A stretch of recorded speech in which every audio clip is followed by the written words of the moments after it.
I want to shift gears here to another topic that is of interest to most Bible-teaching Christians, and that's this business of the 666. There are thousands of books lining the shelves of libraries on the 666. Virtually all of them are wrong because they haven't read it carefully, and they're pointing in the wrong direction. I'll come back to that. But what we're talking about, of course, is Revelation 13, the last few verses, where it says this Antichrist, he causes all, both small and great, rich and poor, free and bond, to receive a mark in their right hand and on their foreheads, that no man may buy or sell, save he had the mark, the name of the beast, or the number of his name. And so now, and then we have this famous verse at verse 18. Here's wisdom. Let him that hath understanding count the number of the beast, for it is the number of a man. And his number is 666. How many have read that before? Okay, it's a familiar topic. All right. Now, most people presume that this comes from 3 Greek letters.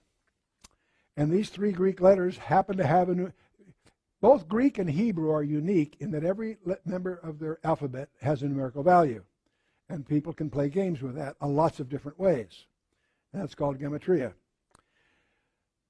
These 3 Greek letters stand for 660 and 6, and that's where you get the 666. Many places in the Bible, the numerical value of a word or letters carries a second meaning. Nowhere in the Bible does the numerical value of those letters convey its primary meaning. There's some very clever secondary meanings that are fascinating to look at, but understand that nowhere does the Holy Spirit use gematria to be the primary connector. You follow what I'm saying? Okay. Now, here, those letters, of course, have names and so forth, but the first and last of those 2 letters also happen to be the first and last letters of the word Christos in the Greek. So that's kind of colorful, and many people dwell on that. And the letter that's missing in the middle, which looks sort of like a serpent, makes this the symbol of the Antichrist. So you can play with that. It has a design appeal, and I'm not disparaging that. I just want you to be aware of that. But all of this may be a false start. I'll come back to that in a minute. Now, to go one step further, this has led to studies of that everybody misses the point of that verse 18. We have articles about insertable chips. We have articles about barcodes. All these have to do with the number, the 666 being his number. Okay? And remember, it's his number and name that are the critical thing, not ours. This has got nothing to do with PIN numbers. It's got nothing to do with barcodes other than in some not all, some barcodes use a 6 as a separator signal. All these, I was on the board of NanoPower. I've been in that technology world. And let me tell you candidly, I think most of what you read about that is utter nonsense. Not that it isn't real, and not that it doesn't lead to political control. Obviously, electronic funds transfer provides a means of control to a regime. That's not what we're talking about. We're talking about some kind of identity of the guy there. What happens in the book of Revelation, people who identify themselves with the leader are forbidden, or forego any chance of salvation. So having a PIN number isn't the issue. Swearing allegiance to some leader whose symbolism is here is to be avoided. You follow what I'm saying? But most articles confuse that. They're talking about the wrong side of that coin. They're all worried about insertable chips. Who cares? That's got nothing to do with who your allegiance to, see? Anyway, and the Greek alphanumerics, indeed, those 3 letters do have those values. There's a couple of those, and it's one of 3 letters that have been abandoned in the Greek alphabet long ago. But I don't want to complicate our discussion with all that. We're fumbling here in the area of gematria, where you try to draw meaning from those letters. There are people that have taken every person you can imagine, from Nero to Napoleon to Bill Clinton, you name it, and found a way to make it come out 666 through gematria. Well, first of all, that's English, not Greek. and so forth. That's foolishness. Furthermore, in gematria, if you get into that, you'll discover that there are 7 basic types. And what this really means, and I won't go through these, you can square them, you can double. What it really says, using a form of gematria, you can prove anything says it means anything. You can indulge in a lot of foolishness with that, bluntly, about it. Okay? Now, I have been fascinated by an observation that the only physical description of the Antichrist in the Bible is in Zechariah chapter 11, verse 17. It makes a strange little...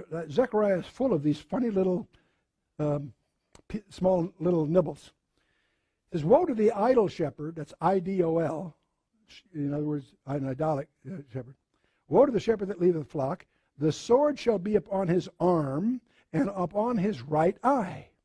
His arm shall be clean dried up, and his right eye shall be utterly darkened. What does that mean? I have no idea. But I have a suspicion. We know from other passages, in fact several of them, that relate to the fact that he will apparently suffer a head wound, be regarded as dead, and apparently come back to life. And there's some good scholars that have studied that, and you can argue that it's a real death that he came to life. You can argue it's just simulated. Who cares? It obviously fools everybody in any case. But notice, it could be that people who, when he comes back and takes charge, people who swear their allegiance to him might take his emblem or mark, where? Over the right eye and on the arm. That the darkened eye and ineffective arm may be vestiges of that head wound. And people may use that to identify with himself. Imagine people in Israel that might wear an eye patch to identify themselves with Moshe Dayan. Clumsy example, but you get, and by the way, it was the left eye, not right eye. But the point is, if your leader has some kind of manifest defect, it's natural for his followers to somehow make an emblem of that, is my point. That's a possibility. I wouldn't press it too far. I call it to your attention just for your notes. But I'm indebted to Walid Shabbat for a suggestion, not a teaching. He doesn't push this that hard, but he does highlight a possibility that I want you to be aware of. In Islam, he was watching a movie called The Kingdom of Heaven. It reminded him of something he knew back, that Islamic warriors always have a headband, they say in the name of Allah, and also a shadaharan, a band on their right arm. That's a symbol of an Islamic warrior. And in the movie, they were faithful to that. That's what reminded him of that. And that's what caused him to start connecting something here.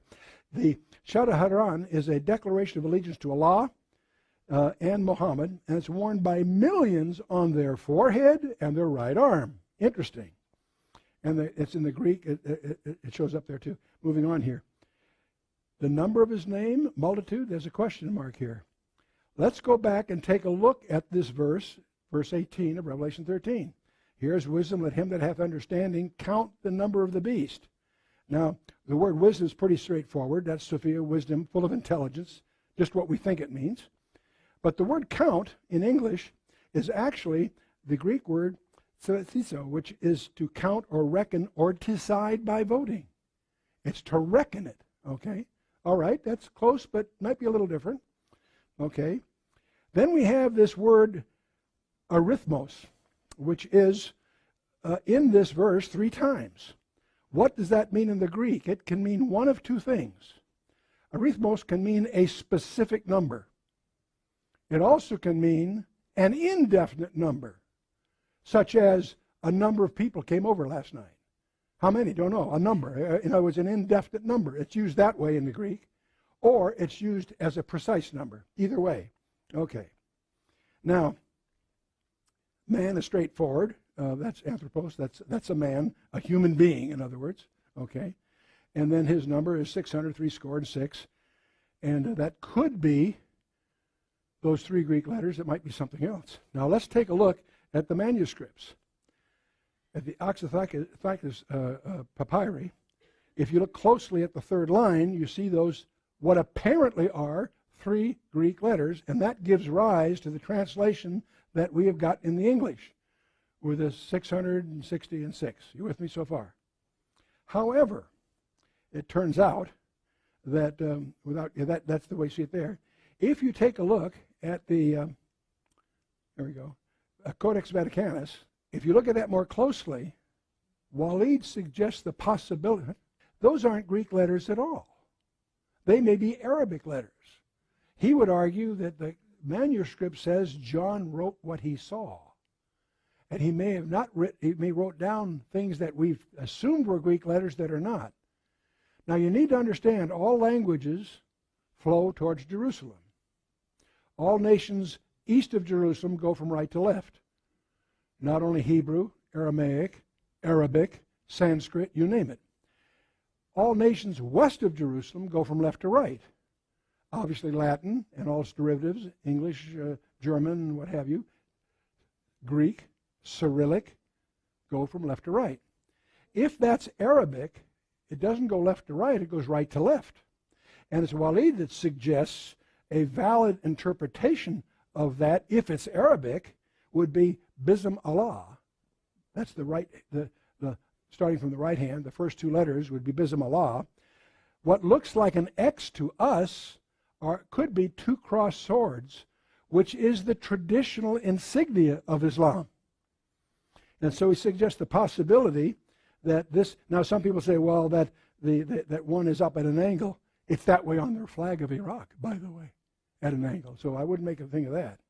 And so the point is, the possibility that if this is Arabic, the sign that's being talked about is in the name of Allah, the very thing that Islamic warriors wear on their forehead and on their right arm when they go into battle. Now, if you look at the various renderings of this, you turn that little signal on its belly and it looks like a serpent. How interesting. I wouldn't make too much of that. I just think it's interesting, so I'm showing it to you. Now, let's take, anyway, let's read the way Revelation 13:18 could be translated, not necessarily, but it could allow the following translation. Here is wisdom. Let him that hath understanding decide who the multitude of the beast is. For it is the multitude of a man, in other words, Muhammad, and his multitude are in the name of Allah. Interesting possibility. Don't misunderstand Walid or myself. Walid's a good friend. I respect him profoundly, not only as a practitioner, but also as a scholar. He does his homework. And he doesn't sell this. He just points out as a possibility. We won't really know until we could get a much better rendering from some of the manuscripts to get a clearer perspective. But it certainly appears to be a possibility that's been overlooked. And so I share it with you in that regard. And by the way, not only Wally Shabbat, Joel Richardson and others have picked up on this whole thing.